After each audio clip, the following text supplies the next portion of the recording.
America didn't become a superpower by accident.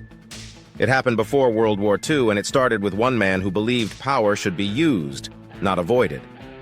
When people talk about American power, they jump straight to D-Day, nuclear bombs, or the Cold War. But the real shift happened earlier.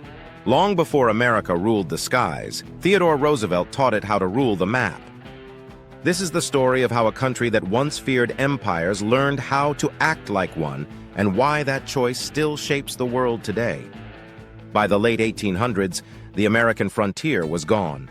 No more open land, no more west to run toward. But factories were exploding. Steel, oil, railroads, America was producing more than it could use. That creates pressure. Too many goods, too much money, not enough markets.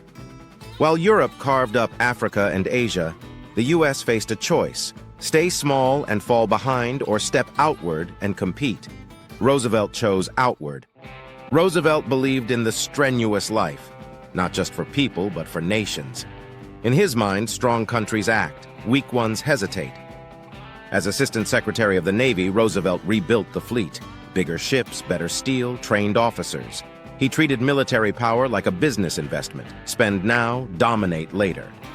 Then came the Spanish-American War. It was fast, it was decisive, and it changed everything. The U.S. took control of Puerto Rico, Guam, the Philippines, and influence over Cuba. For the first time, America ruled land far from its shores. A nation-born fighting empire was now managing one. Power spreads fast, but values move slower. As America expanded overseas, it still denied full rights to millions at home.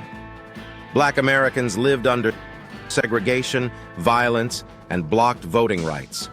Global freedom was preached abroad while democracy stayed unfinished inside the country. That contradiction never went away. Roosevelt doubled down.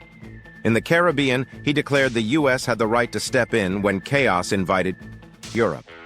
In Panama, American support helped create a new nation just in time to build a canal that reshaped global trade.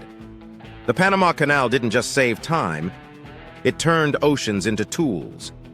Across the Pacific, the Philippines became America's hardest lesson. Promised freedom turned into war. Thousands died. The U.S. called it guidance.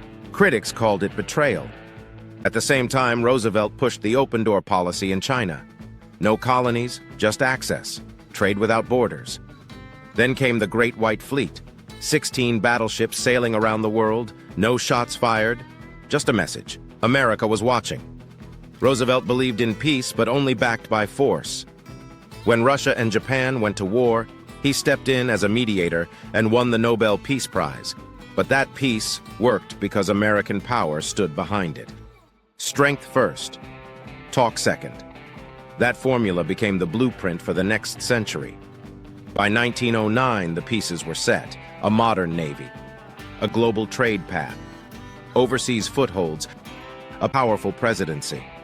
Roosevelt didn't create the American superpower, but he gave it structure, confidence, and reach. For Black Americans, that rise came with mixed feelings: pride in strength, frustration with injustice. That tension still defines the nation today.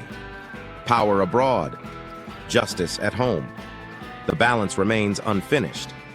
If you want to see how this power was tested in the next era, watch the next video on screen.